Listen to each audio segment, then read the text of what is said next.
Thank you po. Magandang hapon po. Amen. At mahinit man po ang panahon at tayo nandito upang sa ganoon ay makasamba tayo sa ating buhay na Diyos. At alam niyo po ba na pinagpala kayong lahat ngayong hapong ito? Amen. At huwag po niyo akong tulugan. Kasi kapag natulog kayo, hindi kayo makakakuha ng blessing sa hapong ito. Kaya sabayan niyo po ang salita ng Diyos na kung saan tanggapin ninyo at ito ay ating ipamuhay lahat sa ating mga buhay. Kaya nga po, sa hapong ito, maging ang mga nasa online, magandang hapon po. Huwag po kayong bibitaw at tapusin niyo po ang service na ito. Sigurado may gagawin ng Panginoon sa bawat isa't isa sa atin. At ang araw na ito ay pinagpala ng Diyos sapagkat napakaganda ng panahon. Lalong-lalo na yung mga naglalaba. Sino po yung naglalaba rito? Taas ang kamay. Buti na lang hindi kayo naglaba ngayon at inunan nyo ang Diyos. Amen. At totoo po, talagang pinal na, dineklara na maleldo na. Kaya ang nangyayari sobrang hinit. Subalit, ang buwang ito, buwan na kasalukuyan at unang linggo na kung saan ay napakabilis pala ng panahon at rest na ho tayo. Tama ho ba? 3. At pag-uusapan natin ngayon ng the power of His Word na kung saan ang ating Panginoon, siya mismo ang pag-uusapan natin. Sapagkat ang salita ay mismo ang ating Panginoon. Sa lahat po ng salita, ang salitang mapapakinabangan natin ay isang katotohanan. Katotohanan na kung saan ito ay sinalansan upang maging isang aklat at ito ang Biblia. Na kung saan ito ay magdadala sa atin ng isang matuwid na landas upang sa ganoon tayo ay magtagumpay. At alam na ho natin na ang kagustuhan ng Panginoon ay ang kanyang salita na ito ay tuparin sa bawat isa sa atin. Kaya nga po, pag-uusapan po natin ngayong hapong ito kung papaano ang kapangyarihan ng salita ng Diyos sa bawat isa't isa at sa ating kalagitnaan. Sapagkat ito ang magdadala sa atin ng isang buhay na mapayapa, buhay na matagumpay, igit sa lahat, tayo ho ay magkakaroon ng buhay na walang hanggan. Amen. Kaya nga po, ayahan ho ninyo na tapusin natin ito ng walang boring. Ibig sabihin na walang boring, isa lang. Kapag kayo'y na-boring, ibig sabihin, hindi tama yung aking pagkakasabi sapagkat kayo ay naboboring at hindi nyo nakuha. O, kaya naman, dumating kayo rito na hindi handa ang Espiritu at ang inyong iniwanan ay siya pa rin nasa inyong kaisipan. Kaya nga, bawat isa sa atin ho, alam ko na kayo ay narito upang sa ganoon ay magkaroon ng isang pakinabang ang ating espiritual na pamumuhay. At bawat isa sa atin naman ay makakakamit nito sa pamamagitan ng banal na Espiritu ng Diyos. Kaya nga po, ang bawat isa, ihanda natin ang ating sarili, huwag tayong magpa-istorbo sapagkat ang salita ng Diyos ay napaka-importante. At hindi o isang bagay na kung sana may pagpalit sa isang bagay na ito ay hambing mo. Sapagkat ang salita ng Diyos, ayon nga sa Psalms 33 verse 4, the Word of God is right and true. Na kung saan ito ay matuwid at makatotohanan. Kaya mag-umpisa na ho tayo sa John 1 verse 1:5. Sabi nga, the power of His Word. In the beginning, the Word already exists. The Word was with God. And the Word was God. Dito pa lang ho, sabi niya, in the beginning, the Word already existed. The Word was with God. Ibig sabihin nito, mulat sa simula, ang Diyos at ang salita ay nandiyan na. So, hindi ho ginawa lang ang salita ng Diyos, kundi kung papaano ang ating Diyos mulat sa simula, kasama na ang salita. At ang salita na tinutukoy dito, sabi nga, in the beginning, the Word already exists, and the Word was with God, and the Word was God. So mismo, ang sabi, He existed in the beginning with God. So, hindi mo pwedeng matawaran ng salita ng Diyos na kung paano na ang lahat ng ito ay mula sa pasimula, nandito na ang salita at ang salita ay kasama ng Diyos at mismo ang salita ay Diyos. Sinong tinutukoy dito? Ang ating Panginoong Yesus. Amen. Kaya nga po, God created everything through Him and nothing was created except through Him. The Word gave life to everything that was created and His life brought light to everyone. The light shines in the darkness and the darkness can never extinguish it. Manalangin po tayo. Aming Diyos na makapangyarihan sa lahat at Diyos ng kataas-taasan, sa apong ito, Panginoon, kami po ay dumudulog sa iyo, nagpapakumbaba. Nagpapakasalamat po kami, Panginoon, sapagkat tunay nga na binigyan mo kami ng buhay, hininga, kalakasan, at bawat isa sa amin ay binigyan mong kakayahan na kami ay magtungo rito upang masamba ka sa Espiritu at katotohanan. Ayahan mo po sa aming kalagitnahan, Banal na Espiritu.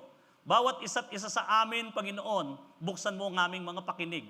Maglagay ka po ng unawa sa iyong salita upang sa ganoon, lahat ng aming marinig, ito ay magkakaroon ng kapangyarihan sa aming mga buhay. Ayahan mo rin, O Diyos, sa aming kalagitnahan na ang kapayapaan ay aming danasin at magkaroon po kami, Panginoon, ng isang bukas na puso upang sa ganoon, ang lahat ay magkakaroon po, Panginoon, sa amin ng unawa sa bawat isa't isa. Panginoong Yesus, maging ang iyong lingkod, dumadalangin po ako sa iyo na kung wala ka sa akin ay wala akong magagawa. At aking dalangin, O Diyos, na ako'y lukuban niyo ng iyong banal na Espiritu. Lukuban niyo po ako ng iyong kapangyarihan. Bawat salita na aking sasalitain, hindi ang aking sarili, kundi ang iyong salita at magkaroon ito ng kapangyarihan at pakinabang sa bawat nakikinig. Maging ang mga nasa online, O Diyos, sa aking dalangin. Nawa, magbigay ka po, Panginoon, ng panahon sa kanila na ang lahat ng ito'y tatapusin nila upang sa ganoon ay magkaroon sila ng pakinabang sa oras na ito at ang kanilang mga buhay ay magkaroon, O Diyos, ng pag-asa. Salamat po. Ayahan mo po, Panginoon, na ang iyong salita ay maghatid ng kagalingan sa lahat ng uri, Panginoon, ng aming mga pangangailangan at karamdaman. Ayahan mo rin, O Diyos, ang iyong salita, Panginoon, ay magkaroon, Panginoon, ng buhay at pagbabago sa bawat isa sa amin upang makayanan namin ang lahat ng tukso at pagsubok sa mundong ito habang kami, Panginoon, ay nabubuhay at nakikibaka. Salamat po. Tunay nga, O Diyos, amin pong iniiling ang iyong basbas at ang iyong kamay ay iyo nga pong ipagkaloob sa bawat isa sa amin sa pamamagitan ng iyong banal na Espiritu at ang presensya mo, Panginoon, ay manatili sa ngalan ng Ama, ng Anak at ng Espiritu Santo. Amen. Amen. Sige po, palakpakan po natin ang ating Panginoon. So dito po, the power of God, the power of His Word, ang kapangyarihan ng salita ng Diyos. Sabi ko nga kanina sa pambungad sa Psalms 33 verse 4 na kung saan, the Word of God is right and true. Ito ho ay makatotohanan. Sabi nga, for God's Word is something to sing about. He is true, His promise, His Word can be trusted. Mapapagkatiwalahan yan and everything He does reliable and right. So, lahat ng salita ng Diyos, ito ho ay hindi pakinabang sa bawat isa sa atin. Kundi ang lahat ng salita ng Diyos ay pakinabang sapagkat ito ay matuwid, banal, at ito ho ay makatotohanan. Kaya nga sa ating binasa, in the beginning, the Word already existed. The Word was with God. And the Word was God. He existed in the beginning with God. Wala hong sinabi rito na nag-exist ang mundo sa pamamagitan lang ng isang Big Bang. Kasi sa mga internet, makikita mo, napakalinaw pa na ipapakita na akala nila na nag-exist ang mundo sa Big Bang. At sasabihin nilang almost millions of years na ang mundo. Sa katotohanan po, wala pang milyon ang mundo. At kung ito ay ating susuriin sa Biblia, andun pa lang tayo sa almost mga 6,000 years. Ibig sabihin, 1 year, ang isang taon sa Diyos ay isang araw. At ang pagkalikha ng Diyos sa mundo, na kung saan ay 7-6 na araw at sa ikapito, ito ay para sa Kanya na tinawag niyang pamamahinga. So kung tayo ngayon ay nasa 6,000 years, nangangahulugan na malapit nang dumating ang ating Panginoon sapagkat ang isang araw ay 1,000 taon sa Diyos. Amen.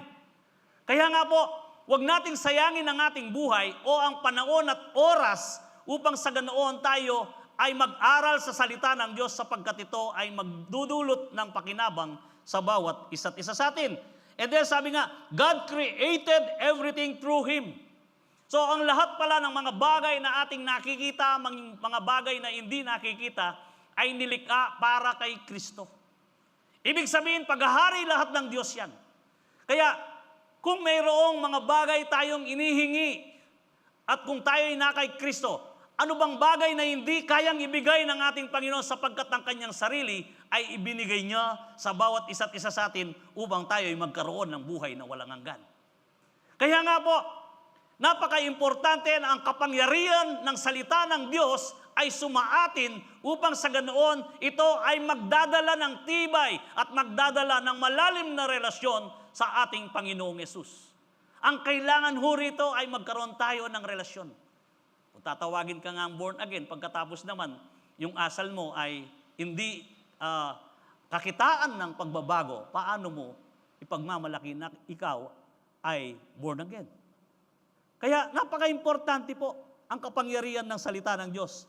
The Word gave life to everything that was created. Ibig sabihin, binigyang buhay ang lahat. So kung atin pong makikita, binigyang buhay ang lahat sa pamamagitan ng paglikha. Lahat kasi, ang mundo, kung nung makita ng Diyos ang mundo, ito ay walang hanyo. Kung babasahin mo, walang hanyo. At ang mundo ay binigyan lang ng anyo ng Panginoon nung ito ay likhain at ihanda ang lahat para sa tao. Tandahan mo natin, ang lahat ng nalikha ay para sa atin at inihanda ng Diyos yan. Kung babasahin mo ang Genesis, the Word gave life to everything that was created and His life brought light to everyone. So ibig sabihin, sa bawat isa ay may pakinabang. At sa bawat isa ay may buhay. Kaya nga dito sabi pa, the light shines in the darkness. Kapag ang liwanag, siya ay nagniningning at nangingibabaw sa kadiliman. And then sabi nga, and the darkness can never extinguish it. Alam niyo po ba na ang dilim ay hindi nakapagbibigay ng anyo sa lahat ng bagay na ang makikita mo ay walang buhay. Subukin mo lang na patayin ng ilaw dito at pusikit ng dilim. Walang buhay. Wala kang madistinguish na kung saan na hindi mo man malaman kung saan yung upuan, hindi mo man malaman kung saan nakalagay ang mga bagay na yan sapagkat hindi mo pwedeng itong sabihin sa iyong sarili na kilalanlan kung saan nandoon. Kaya ang light, ang liwanag ay sumisimbolo ng buhay. Kaya kung tayo ay nasa kadiliman, ibig sabihin, wala tayong magawang mabuti. Walang pakinabang sa atin at sa ating mga pamilya sapagkat tayo ay nasa dilim. Pero kung ikaw ay nasa liwanag, ibig sabihin nito, magniningning ang iyong buhay at magkakaroon ngayon ng buhay. Ang buhay mo ay magiging buhay. Kasi mayroon hong buhay na hindi buhay at ito ay lumalakad sa kadiliman na kung saan ito ay binulag ni Satanas sa mundong ito na pinapakita niya na siyang nangunguna sa mundong ito at inaakala natin na kapag ikaw ay gumagawa at nakikipagsabayan sa mundong ito, akala mo yun na ang buhay. Kapatid, ito ho ay malaking kamalihan sapagkat ang tunay na buhay ay yung buhay na walang hanggan. Yes, ang buhay natin ito ay inaasam natin na hahaba ang ating buhay na malusog at magkakaroon tayo ng isang tagumpay na buhay. Kung yan man ay ahabot ng 100 taon, kung wala kang pagkakakilala kay Kristo, ano kaya ang kalalagayan mo? After 100 years, ikaw nga ay successful, o kaya ikaw ay isang mayaman o bagay na lahat ay nasa sayo. Pero haabot ka man ng 100 years, at pagkatapos naman yon, ay mawala ka sa mundong ito. Kung walang kapangyarihan ng salita ng Diyos sa iyo, anong mangyayari kaya sa iyo? Sinabi nga ng Biblia, lahat ay iyong makakamit sa mundong ito. Subalit, kung ang kaluluwa mo naman ay mapapahamak, ay wala ring silbi. Ito ang katotohanan. Kaya kapatid, napaka-importante na ang kapangyarihan ng salita ng Diyos ang siyang manguna at mangibabaw sa bawat buhay ng isa't isa sa atin. Sa John 1:14 sabi nga, so the Word became human and made His home among us. So, kung titingnan natin, kanina sabi nga, ang salita ay naging Diyos. O ang salita ay kasama ng Diyos. The Word ay, at ang sabi nga, God created everything through Him. So, ibig sabihin yan, kung ang salita ay Diyos at ang lahat ay pagkalikha para sa Kanya, pagkasunod-sunod po, and the Word gave life everything that was created. And sabi nga dito sa verse 5, the light shines in the darkness and the darkness can never extinguish it. And John 1:14, so the world became human and made His home among us. Ito, sabi nga, yung the Word na kung saan ito ay nagkaroon ngayon ng anyo, nagkatawang tao ang salita. At siya ay nakasamang namuhay ng nauna sa atin. He was full of unfailing love. Siya ay punong-puno ng malasakit at pag-ibig sa bawat nilikha niya o sa bawat may buhay. Higit lalo na ang tao na nilikha niya ayon sa kanyang wangis. Amen. And then sabi nga, love and faithfulness, and we have seen His glory of the Father's and one and only Son. Sino po ang tinutukoy niyan? Si Jesus.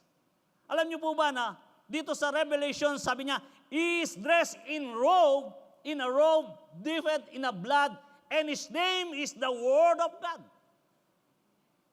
Kung nakita mo kaya ang isang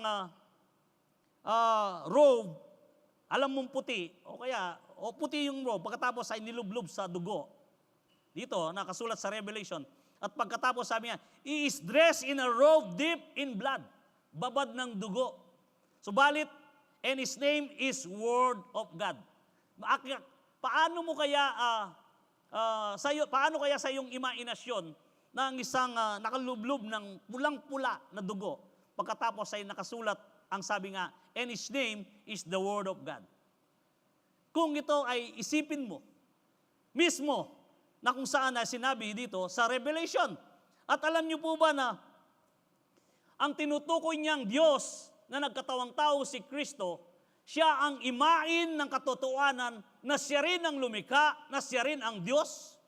Diyos na kung saan na sinasabi ang ating Panginoong Yesus na nagkatawang tao, subalit siya ang Diyos na lumikha sa lahat. Colossians 1:15-16. Makikita ho natin sa Colossians 1:15-16. Is the image of invisible God, that firstborn over all creation. Ano ang sinasabi? Firstborn. Siya ang unang pagkasilang. Kaya sinabi niya sa kay amang Abraham, bago pa si Abraham, ako na eh. Kaya yung mga mapagkunwari, anong sinasabi ng mga mapagkunwari? Ilang taong ka pa lang? 33 ka pa lang. Samantalang si Abraham, mahigit na 400 taon. At pagkatapos sasabihin ng bago si Abraham ay ikaw na. Hindi nila alam ng sinasabi ng Panginoon na ang kanyang sarili, siya ang Diyos na lumikha sa lahat. At ating pa pong susundan doon sa verse 16, sabi nga, pakibalak lang po. In verse 16, sabi nga,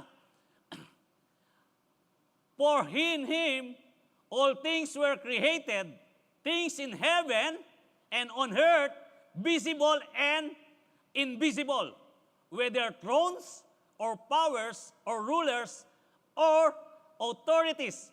All things have been created through Him and for Him. Nakita na ho natin, pati ang mga nakaupo sa gobyerno, pati ang mga makapangyarihang yan.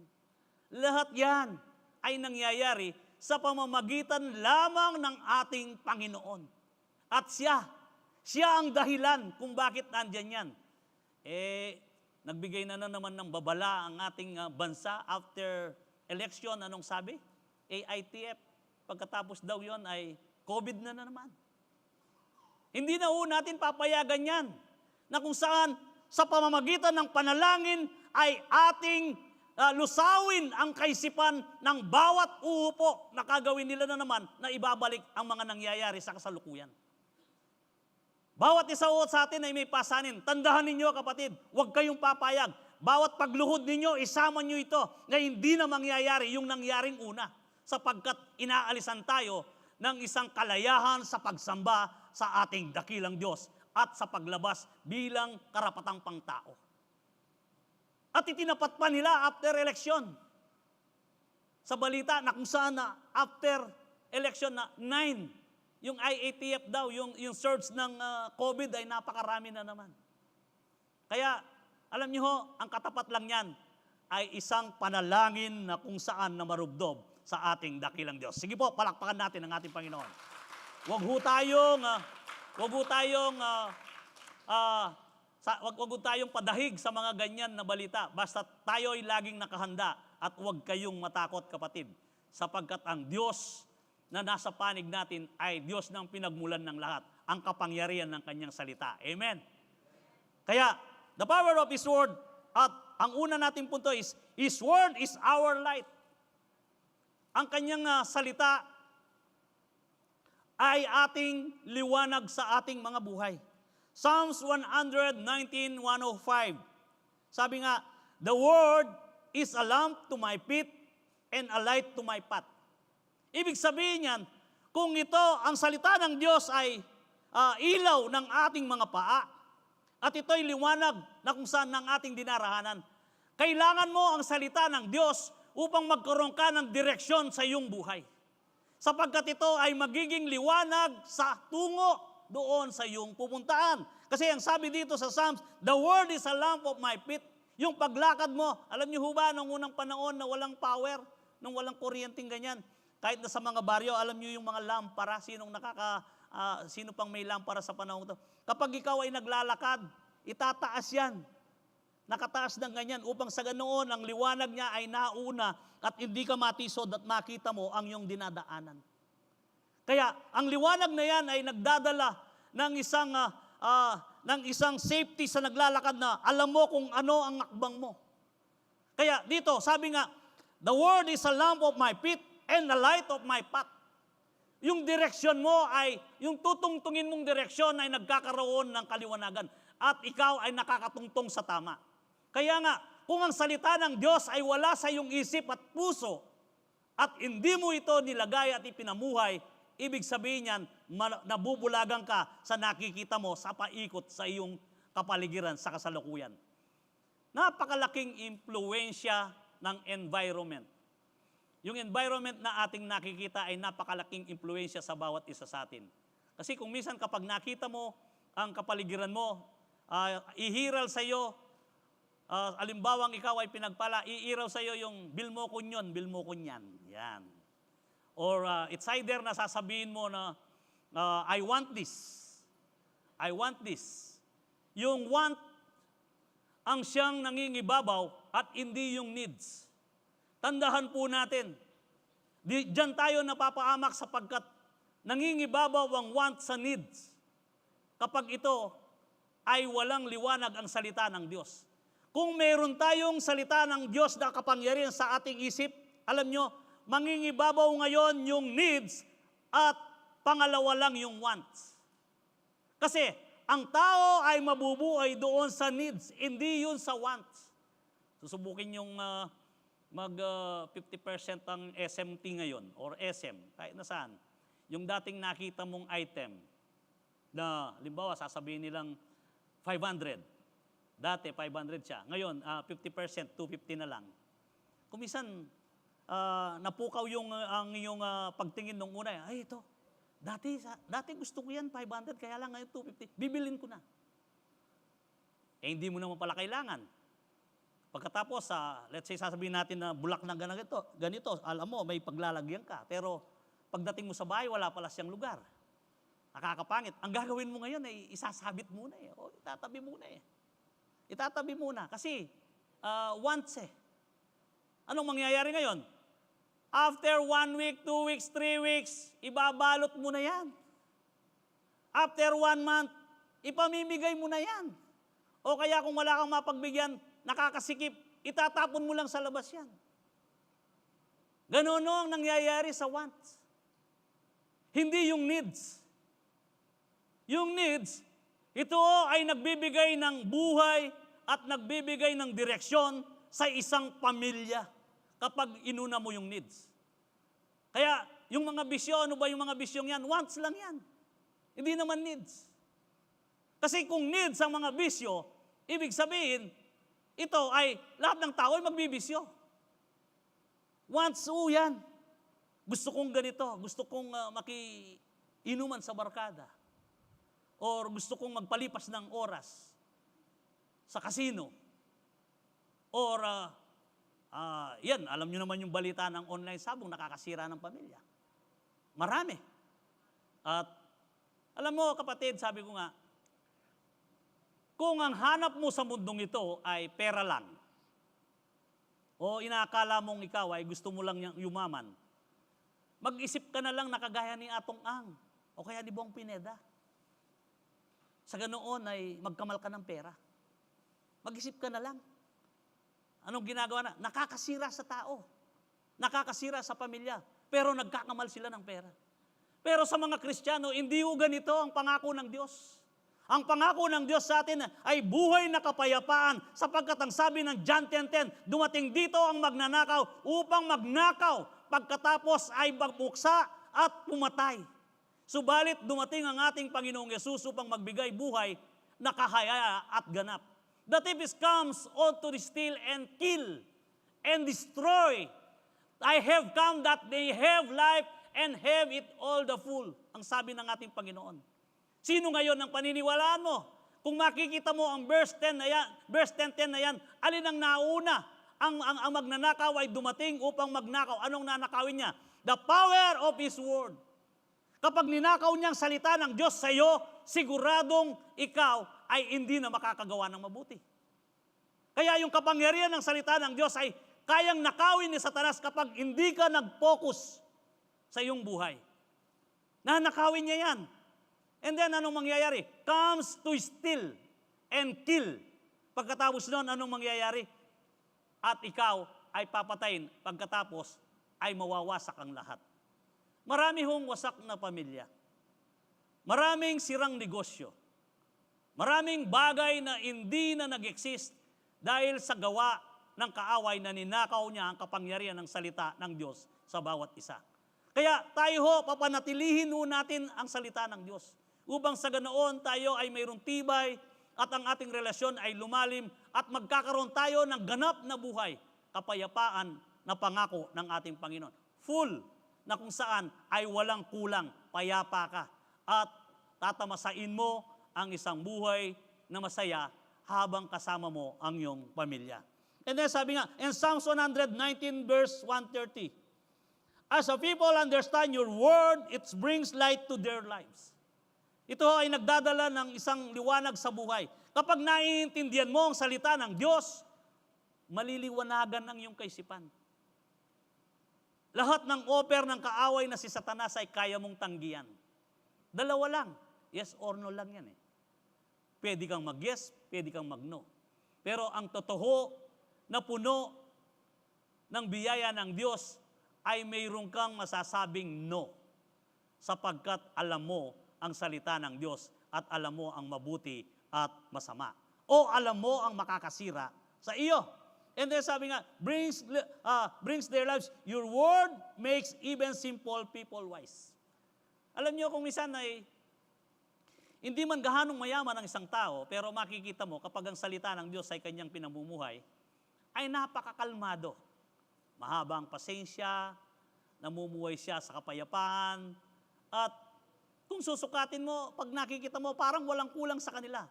Pero kung minsan, ang taong yon ay alos makatawid lang sa buong maghapon na hindi naman sumasala sa oras. Pero makita mo sila masaya, puno ng kagalakan, kapayapaan, sapagkat ang kaliwanagan sa kanilang kaisipan ay umiiral ang salita ng Diyos at pinamumuhay ng bawat isa. Kaya nga po, napaka-importante. His word, sabi nga, His word is our light. Ang salita niya ay kaliwanagan sa bawat isa sa atin. Pwede natin makita ngayon ng mali at mabuti. tama, masama, nakikita natin ngayon sa pamamagitan ng salita ng Diyos. Kung nag-iisip ka na isang equilibrium o timbangan, alam nyo, ang mas mainam na pagbasihan mo ay ang salita ng Diyos. Upang sa ganoon ay makakitaan mo kung alam mo kung papaano ka lumakad, kung papaano ka mamuhay, kung paano ka gumawa, o kung paano ka kumilos bilang isang tao na nilikha ng Diyos dito sa mundong ito. And then sabi nga sa 2 Corinthians 4:4, Satan, who is the God of this world, has blinded the minds of those who don't believe. Ang ginawa ni Satanas ay binulag ang mga mata ng hindi nananampalataya kay Kristo. Binulag na sila ay nakakakita, pero ang mundo ang kanilang nakikita. Yung sinasabi ko kanina na want, yung offer ng mundo, yung takbo ng mundo, yung cycle niya ang sinusundan. Nakikipag-race. Kaya kung minsan ay ang oras niya ay hindi maibigay sa Diyos sapagkat nakikipag-race, pagod na pagod. Tila hindi na nabusog. Kaya may sinasabi ang Biblia dyan ang taong hindi nabubusog o walang kontento ay parang nicho na kung saan ay nakabuka. Kahit ilang patay ang ipasok mo, gustong-gusto na yan. Ganun yan. Nakikita niyo ba ang mga nicho? Kung minsan nga ay after 10 years nga, bubuksan, papasok na naman yung iba. Pagkatapos, hindi sasabihin ng nicho na, tama na, may nakalagay na. Hindi ganon. Parang nicho. Kahit na ilan ang ilagay mo, gustong-gusto. Hindi napupuno. Yan ho. Pero tayo na buhay, na tayo ay mayroong salita ng liwanag sa atin, alam ho natin na mayroon tayong satisfaction. Lagi tayong nagpapasalamat. Yung paggising mo lang ng mahagang maaga at ikaw ay nakabangon, nakahihi, dapat mong ipagpasalamat sa Diyos yan, kapatid. Lagi ko sinasabi ito, sapagkat maraming taong gustong umihi, hindi nakakahihi. Yun lang na pagbangon mo na ikaw ay malakas at ikaw ay nakatayo, ipagpasalamat mo na sa Diyos yan. Maraming gustong bumangon, inatake at hindi makabangon. Lahat ng bagay na mabubuti at lahat ng bagay na mayroong kaugnayan sa bawat isa sa atin, dapat nating ipagpasalamat sa Diyos yan upang sa ganoon, ang salita niya ay magkaroon ng liwanag sa atin at nai-invite mo kagad ang Panginoon. Mas mainam pa yung pagkagising mo, yung tumitalawak pa lang yung mga manok, yung bukhang liwayway pa lang na sumisikat ang araw, ay pwede ka nang magpurit, magpasalamat sa Diyos. Ako, kapag ako'y nagising ng alas 5, sasabihin ko kagad na, Lord, salamat sa liwanag at nakikita ko ang guhit ng aking palad. Ako'y magwawalis na at magpapakain na, magpapatuka ng mga hayop. Ibig sabihin yun ng buhay na kung saan na may ina-acknowledge mo ang Panginoon. Hindi ka naghanap ng isang buhay na kung saan pupunta ito. Iisipin mo yung barkada, iisipin mo yung mga kaibigan, iisipin mo kung ano ang gusto ng katawan mo. Kung hindi, ikaw ay mayroong kapayapaan at nakikita mo na napakaganda ng mundo na likha ng Diyos. Yun o, kailangan magkaroon tayo ng kaisipan na ganoon upang sa ganoon, ang salita niya ay magkaroon ng liwanag sa atin at sasabihin natin. At ang salita ng Diyos ay yung pang-awakan everyday, kapatid. Sinasabi mo na, sasabihin mo nga, napakabuti mo, Panginoon. Totoo ka. Sapagkat ikaw, sino ang taong makakakita na o makakagawa ng nakikita niyang ulap na sumasayaw sa langit kundi lamang ang ating Diyos? Tuminghala ka ng umaga at makita mo ang hulap na ito ay tinutulak ng hangin at kuminsan ay sumasayaw. Kuminsan kapag andyan ang araw ay makita mo pa na magtatago ang araw pero biglang umiikot ang mga hulap. Sinong nakakagawa niyan? Kung hindi ang buhay na Diyos na lumikha sa lahat ng ating nakikita. Pagkatapos sasabihin mong, parang walang Diyos, parang hindi totoo ang Diyos. Yun lang na hininga natin ngayon Yung hangin na libre at hindi ka nasa ospital na bumibili ng oxygen. Pumunta ka sa ICU. After 2 hours, yung tao, sisingap niya, pasalinin naman ng oxygen. Pero ikaw, habang ikaw ay nakaupo, ini-enjoy mo, hindi ka nililimitaan ng Panginoon sa oxygen na ibinibigay sa iyo. Sinong may gawa niyan? Natural ang may gawa niyan ng Diyos. Sabi nga ng ating binasa, lahat ng pagkalikha sa pamamagitan ni Kristo. Sino ngayon ang pararangalan mo at pasasalamatan? Tanging ang pasasalamatan mo at pararangalan ay yung dakilang Diyos na lumikha at ang Diyos na pinagmulan ng lahat ng bagay at ang Diyos na kung saan siya ang nagbigay ng salita at kapangyarihan ng salita niya para sa iyo at sa bawat isa sa atin. Kaya nga po, napaka-importante na kung saan sabi, they don't understand His message about the glory of Christ who is exact likeness of God. Alam nyo, kapag ito ay binasa natin yung 2 Corinthians 4:4, sabi, Satan sabi niya, who is the God of this world, has blinded the minds of those who don't believe. They are not unable to glorious light of the good news. Wala silang kakitaan na maganda rito. At ang sasabihin nila dito, makanya naman yung born again. Anang karakal bawal. Wala akong bawal. Actually, walang bawal. Kung bakit ayaw mong gawin yon, sapagkat ang banal na Espiritu ng Diyos ang tumitira sa iyo na kung saan siya ang pumipigil upang hindi mo gawin yon. Pero hindi binabawal sa iyo. At ang mismong iyong konsensya at ang Espiritong buhay na nandito na kung saan na binigyang buhay at kaalaman ng ating sarili sa pamamagitan ng salita, siya ngayon ang nagbabawal. Kaya yung iba, yung halibay nila, kaya ayaw nila maborn again, sabi, kayong kalbaring yan, anak karakalimbawal. Nyayakbi sa akin. Bakit ayaw nila? Kasi nga ho, ang sabi ng salita, Satan, who is the God of this world. Sino ang Diyos ng mundong ito na nagpapaikot? Mismong si Satanas. Anong ginawa niya? Binulag niya, as blinded the mind of those who don't believe. Binulag niya ang lahat ng mga taong hindi naniniwala kay Kristo. At pagkatapos yun, they are unable to see the glorious light of the good news.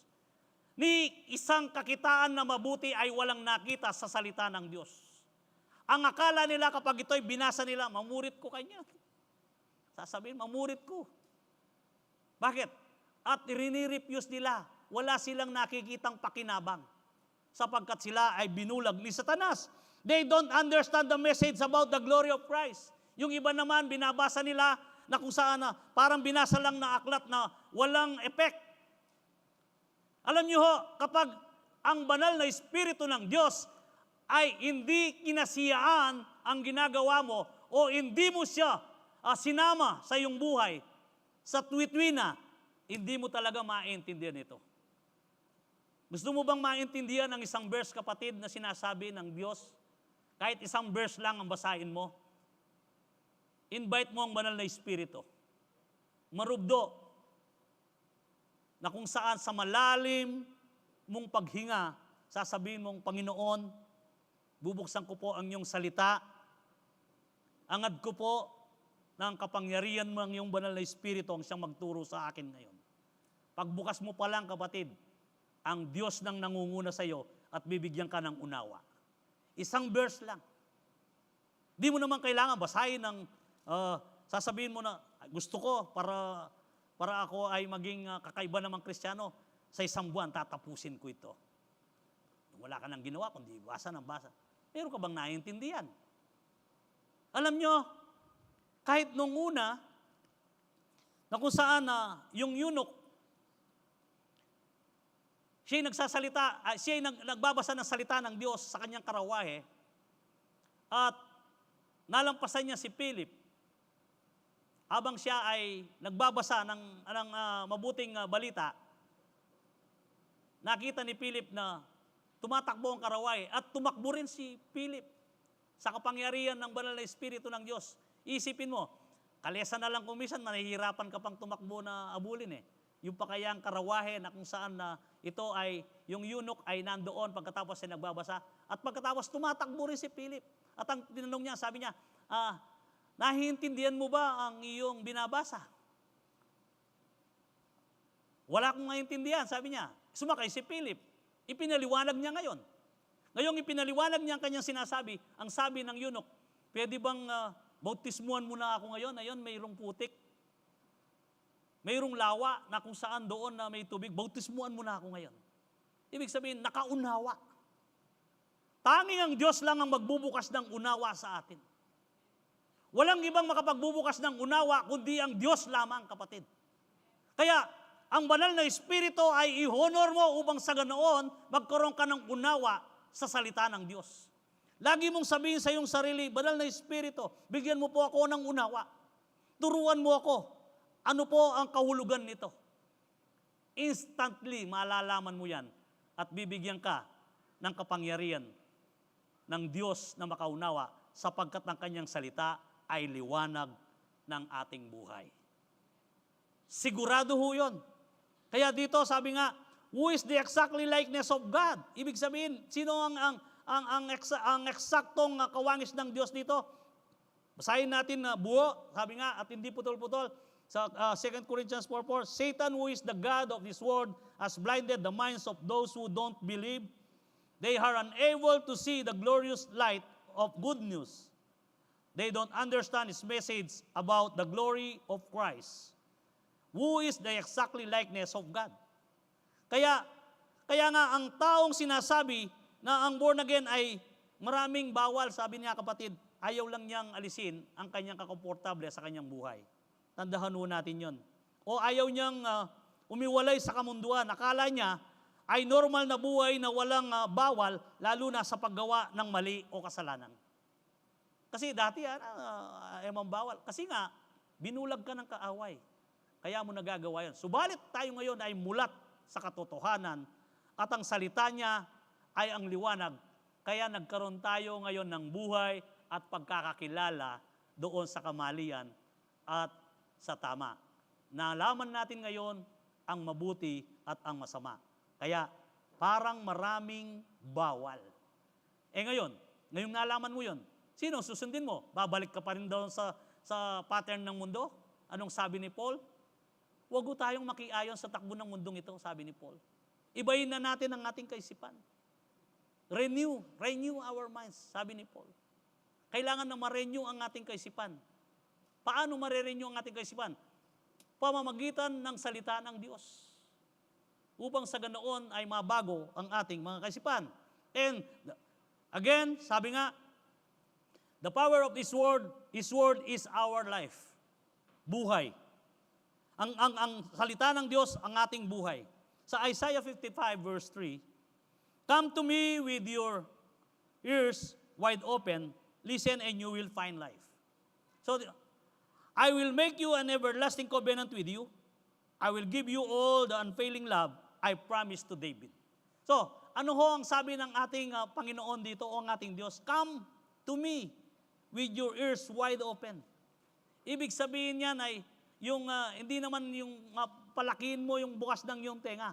Ang ibig sabihin niyan, wala kang ibang inaasikaso o dinirinig, kundi yung pakinabang, kundi yung totoo, at kundi ang salita ng Diyos. Ayahan mo muna ang mga bagay na suwestyon ng mundong ito.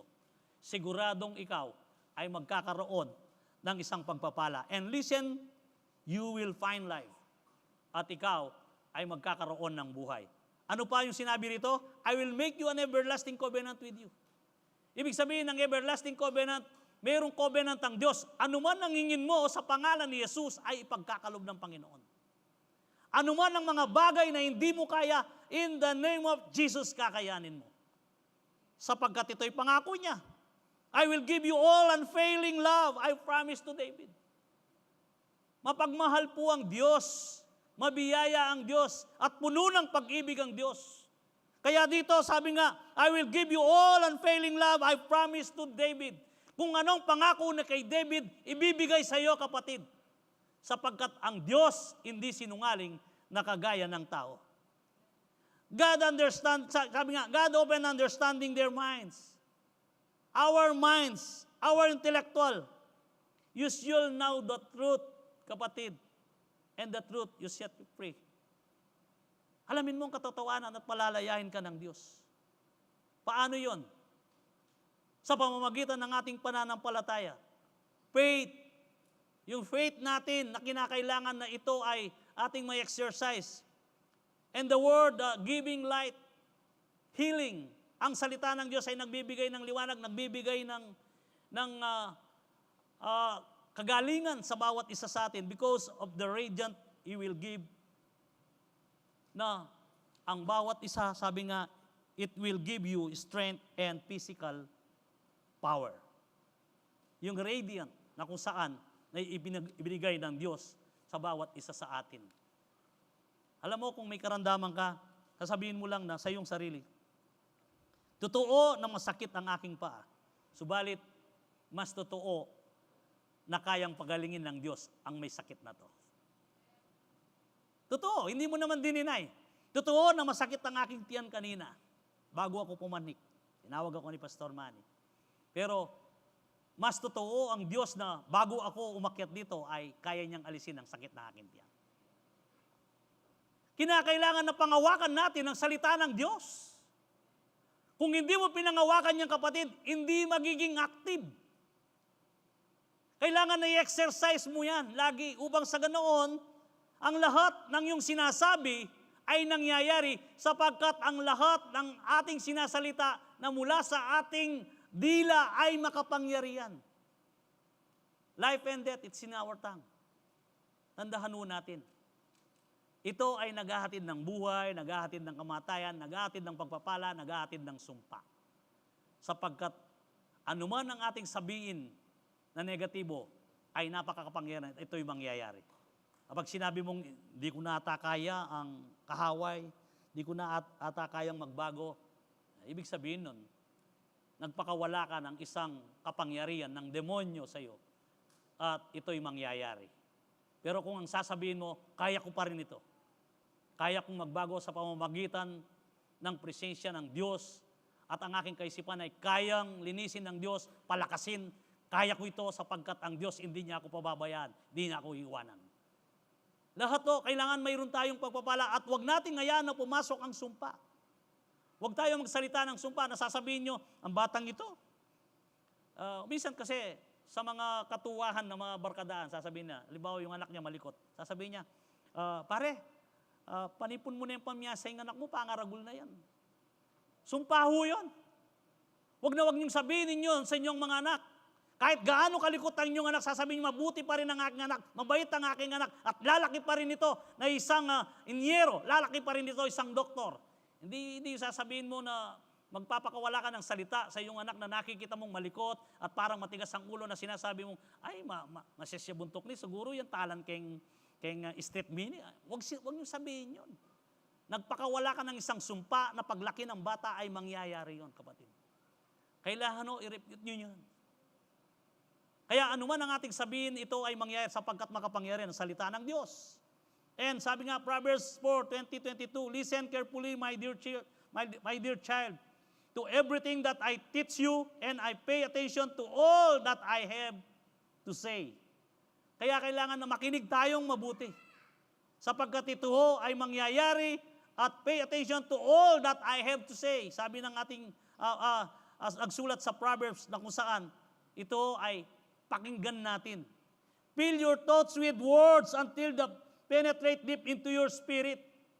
Busugin mo ng salita ng Diyos, busugin mo ng pangako ng Diyos, at ito ay pupunuin ang iyong puso. Kaya lahat ng lalabas sa iyong bibig ay pagpapala, kaya ngayon ay pinagpapala ng Diyos.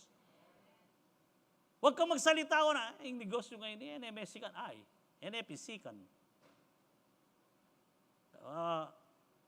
Kahit anong nangyayari, mag-speak ka pa rin ng life, mag-speak ka ng pagpapala, mag-speak ka ng protection, provision, blessing. Lagi mong i-speak yan, kapatid, upang sa ganoon, ikaw ay makakaranas ng kaginhawaan. Amen? Then as you unwrap my words, they will impart true life and radiant health into the very core your being. Alam niyo ba na ang radiant na sinasabi ay yung kagaya ng mga halaman. Sila ay nakakapaglabas ng oxygen sa pamamagitan ng liwanag ng araw o init ng araw. Kailangan ho natin yun. At nagiging masigla ang ating katawan at puno ng ningning o kagalakan sa ating mga buhay kapag tayo ay namumuhay sa salita ng Diyos. John 6:63, The Spirit gives life, the flesh counts for nothing. The word I have spoken to you, they are full of the Spirit and life. Ano ang sinasabi dito ni John? Ang lahat ng sinasabi ko sa inyo, sabi niya, ay punong-puno ng buhay at punong-puno ng Espiritu ng Diyos na nagbibigay buhay sa inyo. Itong sinabi ni John. Na kung saan ni John, ang sabi nga, the word I have spoken to you, they are full of the Spirit and life. Lahat may buhay yan, ang salita. And John 6:68, Simon Peter answered him, Lord, to whom shall we go? You have the words of eternal life. Sino ho yun? Sino ang eternal life? Jesus. Sino ang salita? Sino ang nagkatawang tao? Si Jesus pa rin. Kaya dito kasi sa kontekstong ito, sabi niya, kung hindi nyo kakainin ang aking dugo, o inimin ang aking dugo at kakainin ang aking laman, ay hindi kayo kasali sa akin, sabi ng Panginoon. Alam niyo ho, ang naiwan, 12 na lang. Yung 70 o lampas na 70 ay umalis. Hindi nila naintindihan. Pero naiwan, sabi, kaya tinanong niya ang 12, o kayo, aalis din ba kayo na kagaya ng umalis? Anong sabi ni Peter, ni Simon? Simon Peter, sabi nga, Simon Peter answered, Lord, paano ako aalis? O paano kami aalis? Ikaw ang buhay na salita na nagbibigay ng buhay na walang hanggan. Nasa sayo. Paano kami aalis? Sabi ni Peter. Kaya nga kapatid, kung gusto mong magkaroon ng buhay na walang hanggan, gusto mo nang magkaroon ng isang mapayapang buhay, ang salita ng Diyos, ayahan mo na ito'y manguna sa iyo. And last, sabi nga, this power of His word is our weapon. Ito ay sandata. Only the word of God can extinguish if we're leading by the Holy Spirit. Use the word of God to rebuking, na kung saan na mayroong pagkalakip na pag-ibig. Always think ourselves, we are a sons of God, or I am the righteous, na magsalita ng mga negatibo, kapatid. Hebrew 4:12, anong sabi? Sabi dito, for the word of God is alive and active, sharper than any double-edged swords. It penetrates even the dividing souls and spirit, joints and marrow. It judges the thoughts and attitudes of the heart. Na kung saan ito ay dalawa at magkabilang talim ang inambing sa salita ng Diyos. Kaya masakit eh. At kahit naman masakit, wag niyo sabihin sa iyong kapatid na halimbawa siya ay gumagawa ng kamalihan o kaya gumagawa ng isang bagay na iniisip mo na gusto mong ituwid. Oh, basan mo. Oh. Inihi ko. Sa palagay nyo kaya hindi maiinis yung kapatid. Baka kahit na Bible yan, ibato niya sa iyo eh. Kapatid, pag in-approach mo ang kapatid sa salita ng Diyos, kalakip na puno ng pag-ibig. Upang sa ganoon, maunawaan niya ito. Kapag sinabi mo, at mayroon siyang katanungan, basante kayo ni kapatid. Sige, basante. Ang sinasabi niya rito, ganito. Ngayon, nasa sa iyo kung magpatuloy ka o hindi. Alin kayang magandang pakinggan? Kaysa iyo, ikay ni. Yung mayroong condemnation. Hindi tayo isang Kristiyano na tinawag na banal. Lahat tayo ay maraming kamalian, lahat tayo ay makasalanan. Pare-pareho lang tayo na walang perpekto. Kaya magamit natin ang salita ng Diyos kahit na ito ay masakit at matalim, nasa approach na mayroong kalakip na pag-ibig. Yung mayroong kang malasakit sa tao na tutumong ayaw siyang mapaamak.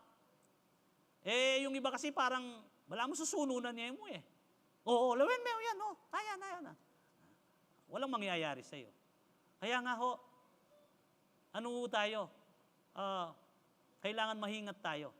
Gamitin natin ang salita ng Diyos ayon sa appropriate na paggamit na mayroong kalakip na pag-ibig. Amen? Salamat sa mga amen. At least, naniniwala ako na gagawin na leon. Hindi na ako makakakita ng isang Kristiyano na habang naglalakad ka marin, tayo mo na sinabi na ito eh. Pasyas na po. Sa mga siyo, huwag niyong gamitin yun, ha? And then, sabi nga sa Ephesians 6:17, take the helmet of salvation and sword of the Spirit, which is the word of God. Ano sinabi? Take the helmet of salvation. Yung kaligtasan. yung takip ng kaligtasan, yung baluti ng kaligtasan. Ito ho ang salita ng Diyos.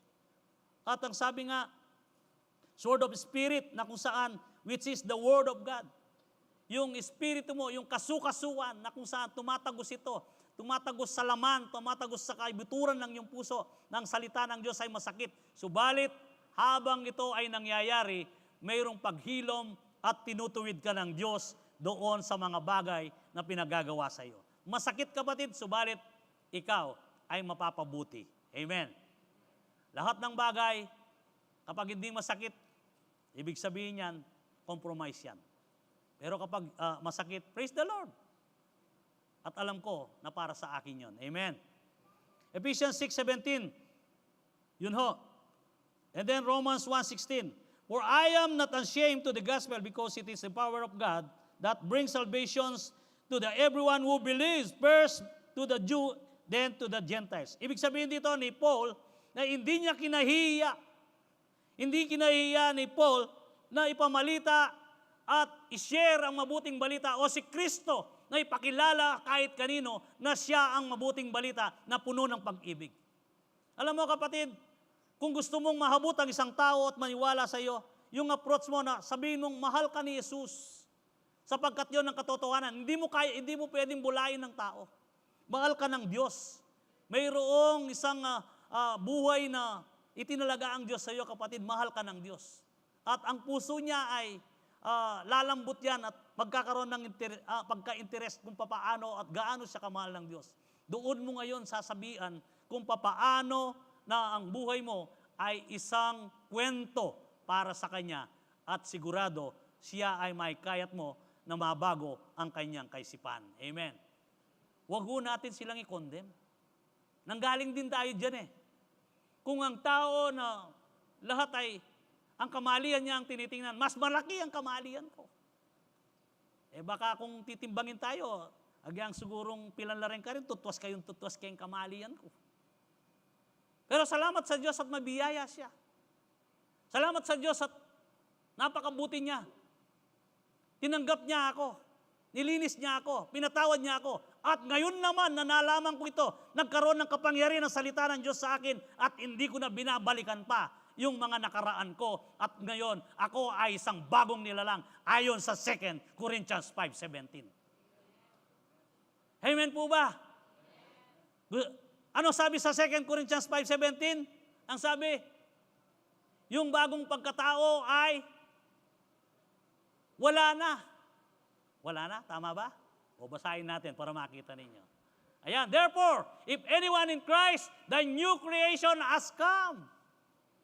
Yung bago, paparating yung bago. And the old has gone, the new is here. Kaya, yan ang nangyayari sa atin. Ibig sabihin, yung luma, kinalimutan mo na. Yung pagkatao mo na puro perwisyo, kinalimutan mo yan. Ikaw ngayon ay bagong nilalang sapagkat ikaw ay namumuhay sa 2 Corinthians 5:17. Anong mangyayari ngayon? Ang kapangyarihan ng salita ng Diyos ay isang ngayong weapon sa iyo. At hindi lamang ho yan, sabi nga, sabi ni Paul, hindi ko kinahiya. Una sa mga Udyo, sabi niya, at sa mga Grego. Alam niyo ho ba na ang salita ng Diyos ay weapon? Kapag yan ay tinutokso ka ng kahaway na si Satanas, mayroon pang isa na kung saan na pwede mong isa-isip. Jeremiah 23 verse 29. Anong sabi? Sa Jeremiah 23 verse 29, ang sabi nga, is not my word is like a fire? Hindi ba sabi, is not my word is like a fire, declares the Lord, and like a hammer that breaks a rock in a piece. Mantilwan niya eh. Kanya man ang mantilwan ni Satanas na eh. Kasi nga, kapag siya ay nagsasabi na ganitong gawin mo, sabihin mo yan, Jeremiah 23:29, Satanas, pukpukan da ka buntok. O kaya sulsulanda ka, sabi mo ganun. Isaulo mo lang yan at hindi magtatagumpay ang demonyo sa iyo, kapatid. Sapagkat yan ay weapon. Amen? Weapon po na kung saan na ito ay panlaban natin sa Kanya. Tayo po ngayon ay mag-review, sabi nga, the power of His Word His word is our light. His word is our life. And His word is our weapon. Na kung saan, ang lahat ng yan ay pakinabang sa bawat isa sa atin sapagkat the power of His word, ang sabi nga, ipamuhay natin. And last verse sa Matthew 4:4, Jesus answered, sabi nga, it is written, man shall not live on bread alone, but on every word that comes from the mouth of God. Hindi lamang sa tinapay nabubuhay ang tao, kundi sa salita ng Diyos na mamumutawi sa kanyang labi. Kapatid, pwede kang mabuhay na matagal na hindi kumakain kung ang salita ng Diyos ang iyong kainin. Kainin na kung saan, bawat isa i-absorb mo. Kaya yung iba nakakapag-fasting ng 30 days sa pamamagitan ng salita ng Diyos. Hindi kumakain, hindi umiinom. Hindi namamatay. Bakit? Sapagkat ang sabi nga ni Matthew, hindi lamang sa tinapay nabubuhay ang tao, kundi sa salita ng Diyos na mamumutawi sa kanyang labi. Kaya nga kapatid, sa hapong ito tatanggap tayo ng banal na hapunan ng salita ng Diyos ay huwag mong ayahan na mawala ng kapangyarihan sa iyong buhay. Ito'y isaulo mo. Ito'y ipamuhay mo. At lahat, kapag ikaw ay binabayo ng pagsubok ng kahaway, agisan mo siya ng salita ng Diyos. Nakasulat, sabi mo. Sasabihin mo nakasulat. Jeremiah 23:29, sila banda ka, pamukpukanda ka, kami lapit ka na ako. Sige po, tayo po ay tumayo at kumuha po tayo ng elements. Pagkatapos ay sabay-sabay